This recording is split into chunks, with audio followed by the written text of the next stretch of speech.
여러분 안녕하세요. 네, 한국사 원격 수업 진행하도록 하겠습니다. 자, 여러분과 오늘 함께할 파트는 페이지 234페이지에 있는 광복과 국토의 분단부터 해서 자, 다음 페이지에 있는 통일정부 수립운동 일부까지 한번 수업을 내용을 해볼까 해요. 자, 여기 파트는 이제 본격적인 현대 파트고, 현대 파트는 1945년 8월 15일 우리나라가 광복을 하고 다시 국권을 회복된 일제강점기가 끝나는 이 순간부터를 이제 볼 건데, 사실 이 파트는 조금 내용이 어려워요. 왜냐면 생소한 단어도 되게 많고 이 당시 정치 세력이 워낙 많기 때문에 사실 이 파트는 그렇게 쉽지는 않은 것 같습니다. 그 다음에 이제 우리가 이제 가장 어려워하는 게 그 사건의 연대기적인 그 순서에 따라서 나열해서 보는 것인데, 사실 여기는 같은 동일 연도의 월 단위까지 4월인지 5월인지 자 이런 내용도 들어가 있기 때문에 사실 이 부분은 그렇게 쉽지는 않은 것 같아요. 근데 일단은 선생님과 함께 일단 순서대로 정리를 해보면서 한번 이 수업을 한번 천천히 진행해 보도록 하겠습니다. 자, 여러분들 우리는 일단 이 시대 현대 232에서 233 이 1940년대의 모습을 일단 봐야 돼요. 세계 2차 대전이 어떻게 끝났는지, 2차 세계대전이 끝난 이후에 일본이 항복을 하면서 우리나라는 어떻게 됐는지, 사실 이 부분은 이미 다 배워야 했어야 했는데, 결과론적으로 알 수 있는 거는 우리는 다 알 수 있죠. 분단됐다. 여기 나와 있지만, 우리는 분단되었다라는 얘기는, 결국에는 이 통일이 아니고 해방 이후에 광복된 우리나라 한반도에 미국과 소련군이 들어옴에 따라서 자연스럽게 38도선 이 북으로 결국엔 분단이 되었다라는 사실 자체가 사실 우리가 중요한 개념인 냉전 체제, 콜드워와 함께 알아야 한다는 것도 우리가 일단 볼 수 있고요. 이 당시에는 전 세계를 양분화해서 미국과 그 다음에 소련 진영으로 해서 자유민주주의와 그 다음에 공산주의 세력이 이렇게 다툼을 하게 되고, 물론 제3세계 지대라는 이제 3지대가 나타나긴 하지만 그게 여하튼간에 우리는 빠지고 여하튼간에 미국과 이 소련의 양분된 세계에서 우리는 절실하게 남한과 북한으로 나뉘어지는 이런 모습들을 현대사에서 볼 수 있다. 자, 이런 내용이 232에서 233으로 볼 수 있습니다. 그래서 사실은 우리는 콜드워라고 하는 이 소련과 미국 간의 전쟁, 정말 말 그대로 냉전인데, 이게 아시아로 오면은 뜨겁다는 핫워로 바뀌는 열전으로 이게 변화하는 그러한 상징이 이제 다다음 시간에 배울 6.25 전쟁과 관련이 있다라는 것도 우리가 또 하나 알 수 있고요. 그래서 사실 이 파트는 세계사적 관점과 같이 맞물려서 우리가 이해를 해야 한다라는 것을 여러분들이 꼭 알아두시고, 선생님과 함께 234쪽부터 광복 이후의 우리나라의 삶을 보도록 하겠습니다. 자, 선생님이 교과서 내용과 함께 여러분들은 교과서를 보시고, 선생님은 간단하게 그 정리를 한 파트가 있어서 선생님은 그걸 보면서 여러분들은 저희와 함께 일단 중심되는 키워드를 한번 보시면서 선생님 수업을 진행해 보도록 할게요. 자, 교과서 내용들 선생님이 간단하게 이렇게 봤는데 사실은 내용이 간단하지가 않아요. 되게 많고 설명도 할 게 많아서 이게 좀 더 어려울 수 있으니까 선생님과 함께 수업을 하고 꼭 여러분들은 개인적으로 복습을 하는 시간을 갖도록 했으면 좋겠습니다. 자, 45년 8월 15일 날 우리는 여하튼간에 일본으로부터 벗어나게 되죠. 네, 너무나 알고 있고 45년 8월 15일 날 우리는 광복을 하게 되고, 그 다음에 이와 동시에 해방을 하게 됩니다. 광복과 해방을 간단히 보자면, 광복은 다시 빛을 본 날이고, 해방은 우리가 묵였다가 풀려진 날이죠. 사실 약간 어감이 달라요. 광복은 우리가 스스로 빛을 다시 봤기 때문에 자주적이고 능동적인 표현이 들어가 있고, 해방은 놓아준 거기 때문에 누군가가 풀어서 놓아준 것이죠. 약간 수동적인 면이 없지 않아 있습니다. 이걸 빠르게 설명하자면요, 우리가 끊임없이 독립운동을 했다. 지금까지 우리가 배웠던 한국사 파트 전부 다 배웠죠. 거기에 해당되는 독립운동과 독립단체 전부 다 우리의 끊임없는 독립운동이었다. 모두 다 동의하시죠? 그러면 우리는 스스로 빛을 봤기 때문에 우리의 노력이 되게 중요했다라고 볼 수 있는 거고요. 사실 그렇지만 왜 우리가 45년 8월 15일 날 해방이 된 거죠? 왜 독립이 된 거죠? 그렇죠. 우리의 끊임없는 노력도 알고 있는 상태에서 우리가 기억을 해야 될 것은 왜 45년 8월 15일인가? 일본이 무조건 항복한 날이기 때문에 우리가 독립을 한 것입니다. 근데 우리가 솔직히 말해서 8월 15일 전까지 특별하게 일본에게 우리가 적절하게 전투를 해서 뭔가 큰 성과를 얻어서 일본이 우리를 향해서 무조건 항복을 했다라고 하면은 조금 무리수가 있는 것이죠. 알고 있죠, 여러분들? 근데 이 당시에 일본은 연합군과 싸우고 있었고 연합군이 승리를 한 것이죠. 그에 따라서 우리는 동시에 단어를 해방이란 표현을 쓰기도 합니다. 그러면 우리가 또 전에 배웠던 그 현대사 파트에서 세계사적 파트에서 연합국은 어떻게 승리를 해왔고 우리의 독립에 대해서 무슨 얘기를 했었는가, 이 얘기가 되게 중요할 수 있죠. 그렇습니다. 바로 카이로 회담, 그 다음에 포츠담 회담에서 적어도 미국, 영국, 중국 이 세 개의 나라가 모여서 일본으로부터 무조건 항복을 받고 그 다음에 일본이 갖고 있는 식민지를 내놓고 독립시키자라는 의견이 있었던 것이죠. 그래서 카이로 회담과 포츠담 회담에서 우리의 독립이 있었다, 독립의 얘기가 있었다는 것을 여러분들이 아셔야 한다는 얘기죠. 그렇기 때문에 자연스럽게 여기에 참여한 미국, 영국, 중국 이런 나라들은 적어도 우리나라 독립에 대해서 한마디 할 수 있는 발언권이 있을 수 있었다. 왜냐하면 전쟁에 승리한 나라들은 연합군이기 때문에. 자, 이런 얘기를 우리가 배울 수 있었고요. 그 다음에 얄타에 대해서 중요한 얘기는 여기에 새로운 나라, 바로 소련이라는 나라가 등장하게 따라서 소련이 일본과 전쟁을 함에 따라서 소련의 입김이 또 가해진다. 그래서 우리가 냉전 체제가 찾아왔을 때 미국과 소련이 양분된 이 힘센 나라들 사이에서 그 결과가 우리나라에게는 분단이었다. 그래서 45년 8월 15일 그쯤 해서 북쪽으로는 소련군이 들어오고 남쪽으로는 미국군이 들어오는 이러한 모습들이 보인다라는 것을 이렇게 선생님이 간단하게 정리를 해봤어요.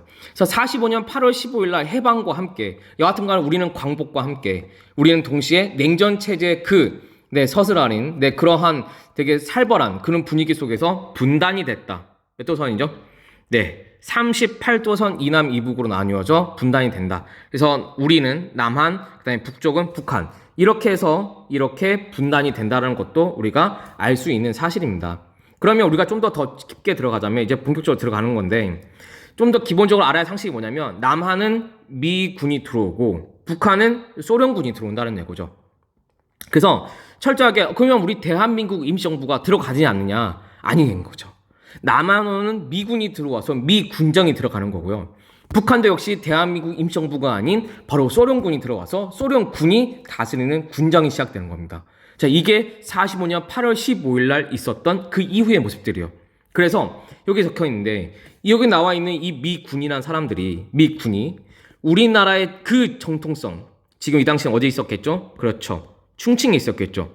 대한민국 임시정부 요원들, 주석 김구 이런 분들 부정했다는 얘기입니다. 오직 남한에서 인정한 정치 세력은 대한민국 임시정부입니다. 자, 그 다음에 한 가지. 여기 지금 선생님 줄임말로 했는데 조선건국준비위원회, 줄여서 건준이라 하고 여러분들은 조선건국준비위원회로 아셔야 돼요. 자, 여기에 앞서서 선생님이 이미 이전 시간에 배운 게 있어요. 국내에 44년부터 본격적으로 독립한 단체가 있더라. 그 독립운동은 바로 조선건국동맹이라는 단체. 국내에서 기억나시나요? 자, 국내에서 비밀리에 의해 진행된 여운형을 중심으로 한 그 국내 조선건국동맹이 45년쯤 돼서 먼저 나섭니다. 미군이 들어오기 전에. 그래서 야, 총독부야, 우리랑 얘기하자. 그래서 만들어진 단체가 조선건국준비위원회. 말 그대로 건국을 준비하는 위원회입니다. 그래서 이러한 조선건국준비위원회가 만들고 싶은 나라가 바로 조선인민공화국을 만들었고, 사실 이게 남한에서 실시된 거죠. 그런데 누가 부정을 한다? 이것도 미군이 부정합니다. 그러니까 결국에는 45년부터 해서 우리나라 첫 번째 정부가 만들어지는 48년, 여기까지 우리나라의 합법 정부는 미군정 하나예요. 아시겠죠? 그래서 이때 들어올 때 대한민국 임시정부 요원들은 임시정부 요원 그 타이틀, 주석, 부주석, 그다음 무슨 광복군 총사령관, 이러한 타이틀을 달고 들어오지 못했다는 것도 여러분들이 기본적으로 아셔야 할 것 같고요. 근데 이에 반해서 소련군은 빨리 이 인민위원회를 설치해서 일반적으로 간접 통치를 하는 방식을 했다라는 것도 여러분들이 아셔야 될 것 같아요. 그래서 소련과 미군에 대한 이러한 차이점들 꼭 우리가 기억할 필요가 있더라. 그래서 여러분들 이러한 점들을 꼭 아셔야 될 것 같아요. 그래서 동시에 우리가 알게 뭐냐면 바로 이 남한에서 미 군정이 그럼 대체 무엇을, 얘네가 와서 대체 군인들인데 뭘 지배하느냐라고 봤더니 우리나라의 독립단체제는 다 부정하더니 기존 체제를 유지하는 거죠. 긍정적으로. 그러면 기존 체제가 뭔데? 바로 조선 총독부겠죠. 그래서 총독부면 일본에서 일하는 사람들 아니냐? 그렇죠. 일본에서 일하는 사람들을 나쁘게 보지 않았다.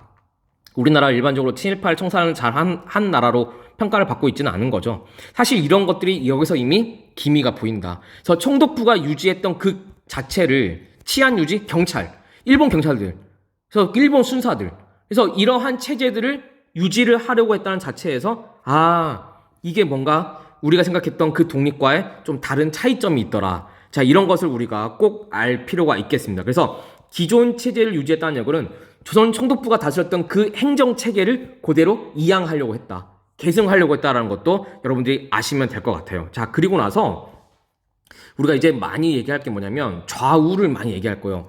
정치 세력을 얘기할 때 좌와 우는 상시마다 시대마다 조금 다른 의미를 가질 수 있는데 우리가 그동안 얘기했던 그 좌우 얘기를 할 때는 여러분들 이렇게 얘기했었어요.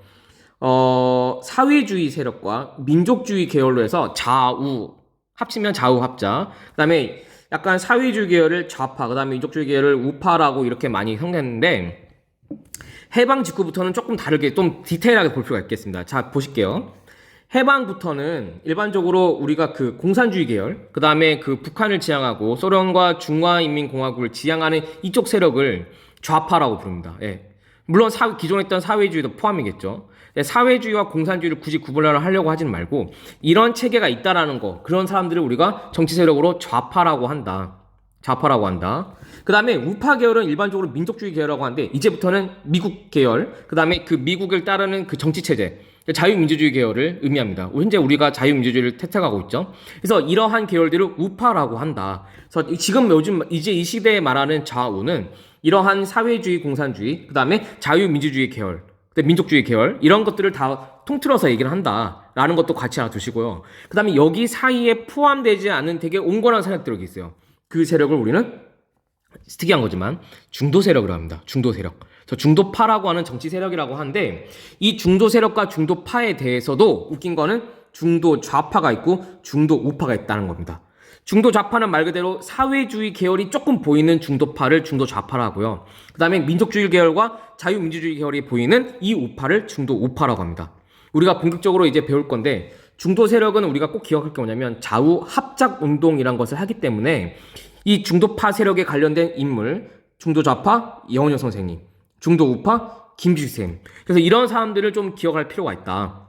그 다음에 여기는 안 나와 있지만 사회주의와 공산주의 계열에 남한에서 가장 크게 활동하는 사람이 바로 박헌영이라는 사람이 있고요.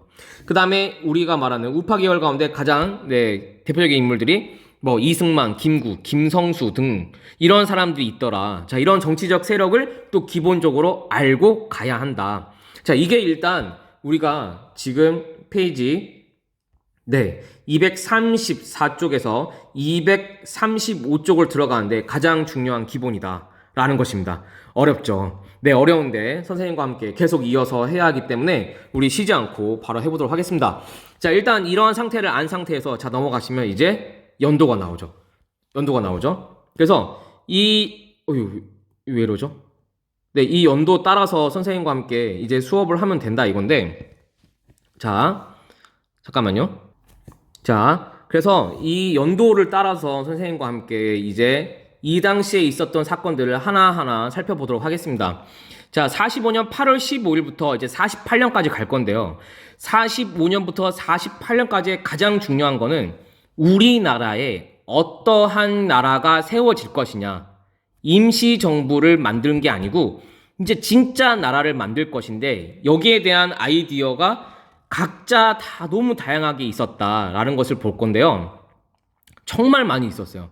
사실은 현대사를 배우면 이 파트는 정말 머리가 빠개질 정도로 많은 일이 있었고 많은 파가 있었고 많은 정당도 있었고 하는데 교과서의 내용을 이걸 아주 함축적으로 만들었기 때문에 어떻게 보면 쉬운데 어떻게 보면 이해가 안 되는 부분이 되게 많아요. 설명할 게 되게 많거든요. 여하튼간에 우리는 이 부분을 일단 최대한 가볍게 이해를 하고 일단 이런 흐름대로 가려고 한다. 여하튼간에 48년까지 가야 우리나라 정부가 확실히 만들어진다. 그러니까 일반적인 아이디어는 이런 거죠. 전체 정부를 만들 것이냐, 하나 따로 만들고 하나 따로 만들 것이냐. 일단 이 아이디어인데 일반적으로 우리가 생각하는 아이디어는 당연히 하나가 되는 통일정부다라고 생각하는 거. 이런 분들 계셨겠죠. 하지만 일부에서는 나 하나 따로 만들고 북한, 나 따로 만드는 남한. 이게 현재 우리나라 모습이죠. 이러한 아이디어도 있었더라. 자, 이런 것들은 여하튼간에 이념과 포함해서 당시의 냉전체제와 함께 우리가 이해를 해야 한다는 거 다시 한번 알려주면서 선생님과 함께 지금부터 한번 정리를 해보도록 하겠습니다. 자, 45년 8월 15일 날 우리는 광복을 되면서 동시에 해방이 됐죠. 자, 그러면서 우리는 다 이미 배웠지만 분단이 됩니다. 자, 근데 선생님이 45년 9월, 얼마 안 됐죠. 그러니까 8월 날 광복이 되니까 이미 우리나라 사람들 가만히 있지 않아요. 아, 정부를 만들어야 된다. 우리 준비해야 된다. 그러면 국내에 뭐가 있었느냐? 바깥에 중국에는 충칭의 그 대한민국 임시정부가 있지만 국내도 있었어요. 여운형 선생님이 말한 그 조선건국동맹이 있었고요. 이미 45년 8월 지나가니까 우리도 준비해야 된다. 그래서 조선건국준비위원회가 만들어지죠. 교과서에 보시면 정확하게 나와 있습니다. 플레임이. 선생님처럼 줄이면 안 돼요. 조선건국준비위원회가 이렇게 만들어집니다. 발전을 하는 거죠. 역시 여운형 선생님이 이걸 중심으로 해서 만들었고요. 이 단체는 좌우 합작단체입니다. 그래서 여운형, 그 다음에 안재홍 같은 선생님들이 여기서 만들었는데 여하튼간에 좌우 세력이 같이 만들어서 우리가 한번 나라를 만들어보자 라고 만든 나라가 조선인민공화국입니다. 근데 아시죠? 어떻게 되다고요? 미군이 넌 아니야. 너희는 인정된 나라가 아니야. 왜? 미군정 외에는 다 아무것도 아니야. 그럼 어떻게 되겠습니까? 당연히 이 단체는 와해가 돼요. 자연스럽게. 아니 이걸 인정하지 않는데 어떻게 이걸 유지합니까? 그래서 여기 조선인민공화국에 그 대빵도 있었어요. 이승만입니다. 예. 그래서 이승만한테 이 자리에 앉으라고 했더니 이승만 대통령은 여하튼간에 거부를 하죠. 아 싫다. 나 여기 안 한다. 미군정이 인정하지 않는데 왜 굳이 내가 여기에? 이런 생각을 하게 되면서 자연스럽게 건준이의 이 단체는 와해가 됩니다. 보면 아시겠지만 이미 미군정에 답정너 같은 마음이 있었다라는 거죠. 자, 그리고 나서 이게 정말 중요한 회의가 일어났는데 45년 12월입니다. 곧바로 또 12월에 회의가 일어났는데 모스크바 삼상회의, 줄여 선생님 삼상이라 할게요. 모스크바 외무부 장관, 그러니까 외교부 장관 님들이 모여서 이 모스크바에서 세 개의 나라가 회의를 하는 겁니다. 회의를 해요.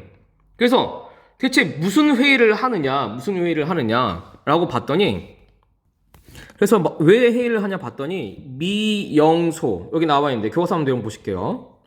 여기 나와 있지만 미국과 영국, 소련 세 개 나라의 외무부 장관이 12월에 모스크바에서 회의를 한 거예요. 회의를 했어요. 그래서 무슨 회의를 하냐 봤더니 임시정부를 수립하자. 괜찮다. 정부를 수립하다. 근데 이게 무슨 말이냐라고 했더니 내용이 되게 중요합니다. 여기 첫 번째 미소공동위원회를 설치하고 두 번째는 신탁통치를 실시하자. 이 두 가지 내용을 하는데 미소공동위원회가 여튼간 가장 힘이 센 나라 한반도를 두고 미소공동위원회가 열리는 건 알겠는데 문제가 생겼죠. 바로 여기에 신탁통치. 그러니까 신탁통치란 이 자체가 우리나라에 대신 누가 후견인, 그러니까 대신 정치를 해주는 거예요. 정치를 해주는 거. 몇 년간? 약 5년간 여기에. 그래서 5년 이내에 미국과 영국, 중국과 소련 이 네 개의 나라가 신탁 통치를 하는 것은 어떠겠느냐? 이 얘기를 여기서 한 겁니다. 그정 내용에. 그러니까 우리나라에서 이 반응이 뜨거워요. 난리가 난 거죠. 신탁 통치는 말 그대로 우리나라가 정치를 하는 게 아니고 다른 나라가 들어와서 남한은 미국과 영국이 봐주는 거고 북한은 중국이랑 소련이 봐주는 건데 난리가 나죠. 나라가 뺏긴 지 불과 몇 개월도 안 되는데 다시 찾은 지 얼마 안 됐는데 신탁 통치라는 말. 미소공동위원회가 열리는 건 알겠어. 정부를 해야 되니까. 근데 대신 누군가 통치해 준다고? 일본으로부터 트라우마가 벗어진 지 몇 개월도 안 지났는데 또 다른 나라가 들어오니까 우리나라에서 난리가 난 거예요. 그래서 이 국내의 반응이 이 우익 세력과 자익 세력으로 나뉘어서 이게 반응이 달라집니다. 그래서 우익 세력은 신탁 신탁 통치를 당연히 반대를 하게 되고요. 반대를 되고. 그 다음에 이 좌익 세력은 처음에는 아니다. 우리도 똑같이 반탁이하다 하다가 찬탁으로 돌아서요. 찬탁으로. 좌익이니까 사회주의 계열, 이 소련과 중국, 특히 소련에서 약간 입김이 작용한 것 같아요. 그래서 반탁했다가 나중에는 찬탁으로 돌아서게 됩니다. 그래서 이 둘이가 미친 듯이 싸워요. 이 내용이. 이게 교과서에 아주 자세하게 실려 있습니다. 여기에요. 그래서 우리나라의 이 모스크바 3국 외무회의, 그러니까 외무장관회의, 삼상회의에 대한 반응이 찬탁과 그 다음에 반탁과 찬탁으로 나뉘어서 이렇게 양분되는 모습. 결국에는 이 좌익과 우익이 우리 남한에서도 엄청나게 싸운다라는 모습들을 볼 수가 있죠. 이게 불과 해방된 지 몇 개월 안 돼서요. 그래서 우리가 참 이런 것들이 좌우 세력이 점점 격화된다. 이게 스무스하게 해결되지는 않는다라는 모습들을 알 수가 있죠. 여기 나와 있습니다. 그래서 좌우 세력은 결국에는 많이 격화되는 모습으로 변화한다라는 것도 여러분들이 꼭 이해해 주시면 좋을 것 같아요. 자, 그리고 나서 모스크바 3상회의가 잘 끝났잖아요. 자, 끝나고 나서 우리나라는 이제 결과적으로 엄청 싸우게 된다라는 것이 여기 나와 있고요. 격화된다. 그러면 아까 모스크바 3상회의에서 신탁 통치 말고 그 1차 미소공동위원회 설치한다면서요. 설치하죠. 그리고 곧바로 진행돼요.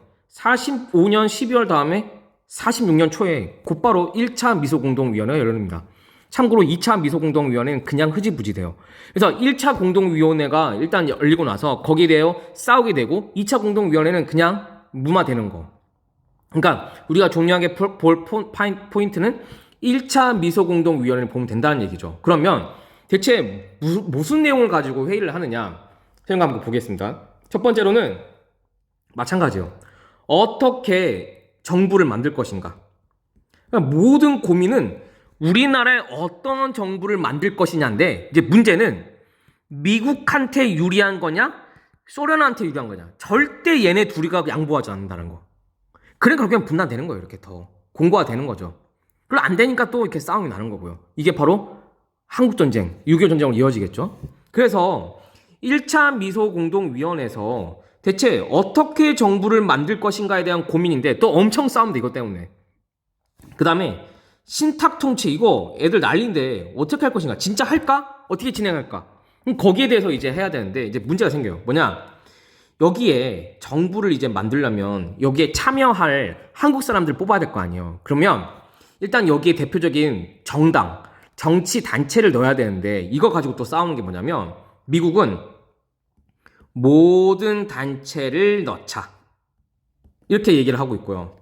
이제 소련에 대한 대응인데 소련은 뭐라 그러냐면 야 신탁 당연히 찬성하는 애들만 넣어야지.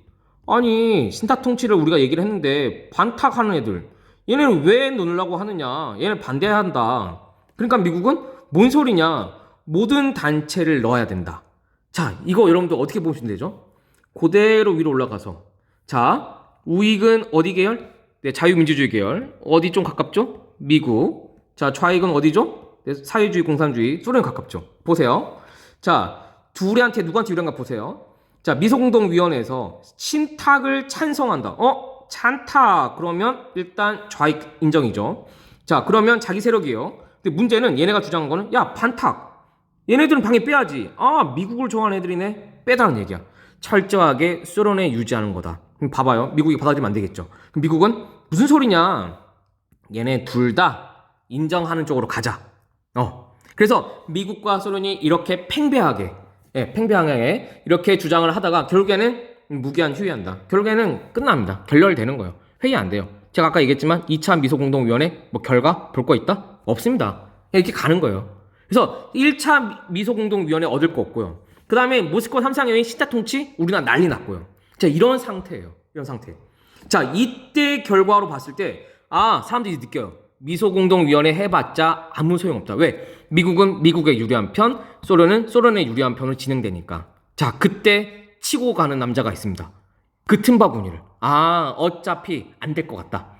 미국과 소련은 냉전 체제에서 결국에는 하나가 될 의사가 없어 보인다라고 할 때 치고 간 남자가 있어요. 그분이 바로 이승만입니다. 자 6월이에요. 똑같은 46년 6월이죠. 6월이니까 미소공동위원회가 결렬되고 그 바로 다음이에요. 그때 이승만이 되게 중요한 말을 합니다. 뭐냐? 정읍 발언을 해요. 이게 뭐냐? 아, 내가 봤을 때는 안 된다. 단독 정부 만들자. 그래서 하나가 되는 이 정부 우리끼리 만들고 너희끼리 만들고 야 되는 사람들끼리 해보자. 뭐 꼬지 이렇게 하나로 이 얘기가 벌써 이승만으로부터 46년 해방된 지 1년이 안 됐을 때 나와요. 그러면 여러분들 보시겠습니까? 이 단독 정부에 대한 수립에 대해서 납득이 가는 사람도 있을 수 있다는 얘기죠. 이 당시에. 그래서 이게 참 안 좋은 결과론이지만 이승만의 정읍 발언에 대해서 그러니까 단독 정부 수립에 대해서 물론 많은 사람들이 이 당시에 반대했죠. 하지만 현실적으로 느끼기에는 이렇게 왠지 갈 것 같다라는 그러한 뉘앙스는 있었다는 것이죠. 그래서 이승만의 정읍 발언의 이 말은 결국엔 시가 되기 때문에 이 말이 시가 되기 때문에 우리가 한번 눈여겨볼 필요가 있다. 자, 그런데 여기서 그럼 끝이냐? 아니죠. 우리나라가 뭔가 열심히 해보려고 했던 그 노력들은 또 기억을 해야 하니까 바로 넘어가시면 46년 곧바로 이어서 했던 그 중도파, 선생님이 이거 기억하라 했죠? 중도 세력. 이 중도파가 가만히 있지 않고 46년에 했던 운동, 바로 좌우합작 운동을 기억하자. 그래서 미소공동위원회가 잘 안 되고 있을 때 이때 틈바구니로 우리나라에서 중도파가 좌우가 맨날 싸우니까 우리 중도파가 나서서 한번 합의를 해볼게. 약간 이런 뉘앙스입니다. 그래서 좌우는 너무 싸우니까 우리 중도파, 우리 가만히 있는 중도파, 이 가운데 있는 세력들이 우리가 한번 해보겠다. 그리고 봤더니 선생님 아까 얘기했던 바로 중도좌파 여운형, 중도우파 김규식 쌤이 여기에 참여를 하게 되면서 좌우합작위원회에 참여를 하게 됩니다. 그리고 되게 중요한 말, 좌우합작 7원칙이 발표가 돼요. 좌우합작 7원칙은 교과서에 아주 상세하게 실렸습니다. 여기 정읍발언 나와 있죠. 그 다음에 여기 좌우합작 7원칙이 잘 나와 있습니다. 그래서 임시정부, 그냥 쉽게 말하자면 우리도 정부를 만들어 보자. 자, 이런 얘기고요. 근데 중요한 거는 이겁니다.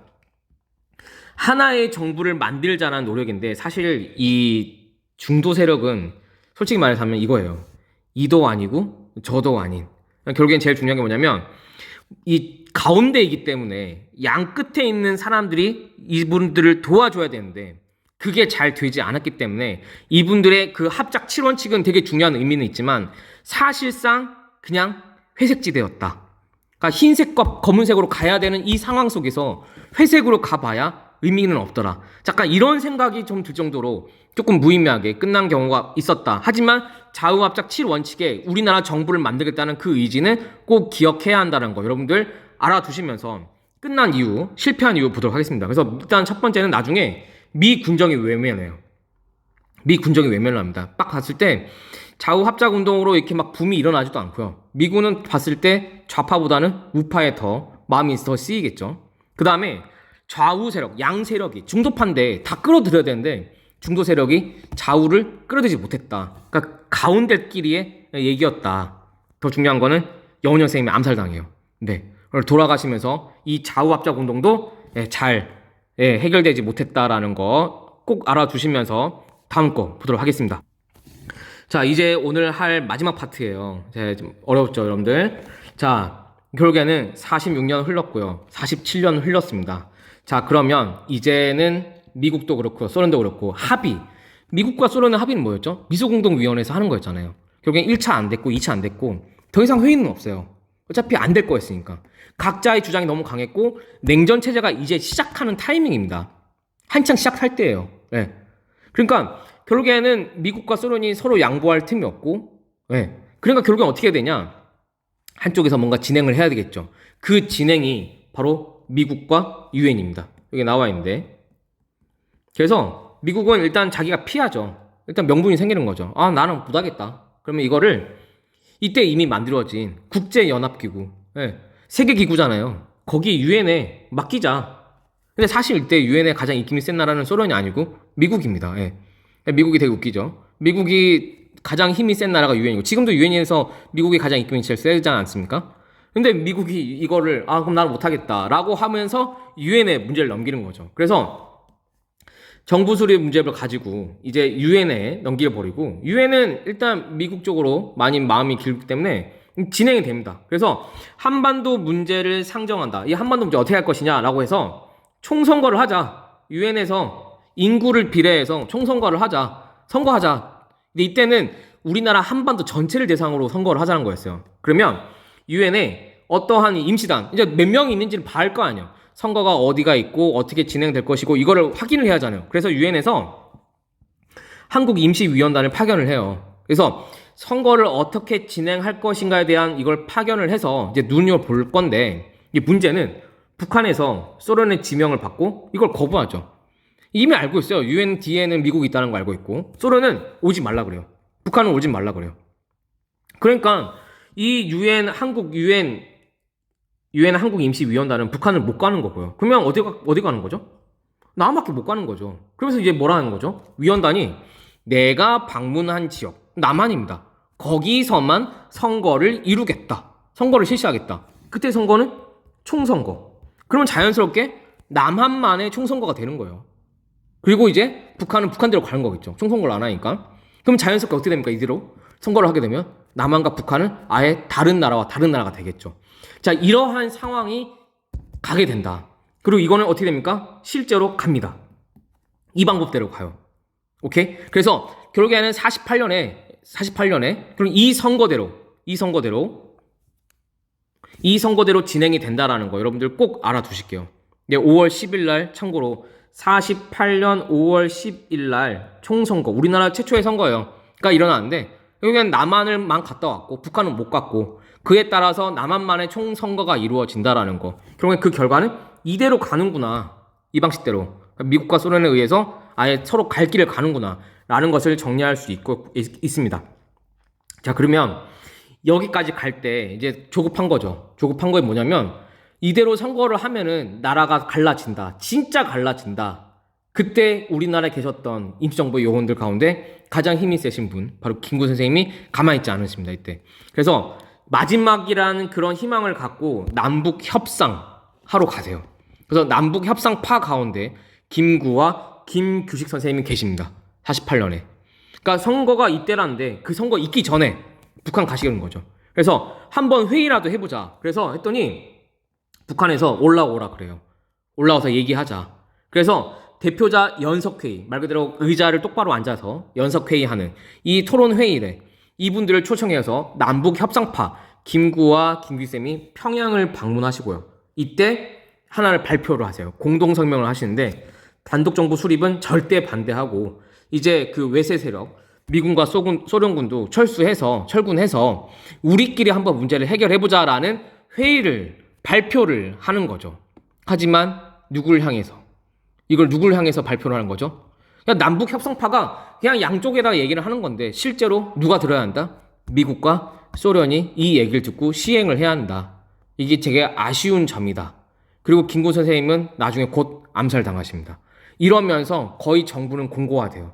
그래서 48년 5월 10일 날 총선거는 그대로 이어지고요. 물론 이후에 김구 선생님 돌아가시지만 그 다음에 북한은 북한대로 나라가 또 세워지는 모습들이 보여요. 참고로 우리가 국가가 세워지는 건 둘 다 48년입니다. 네. 그래서 그 사이에 이렇게 혼란한 시기가 있었다. 이게 바로 우리가 오늘 배운 내용이고요.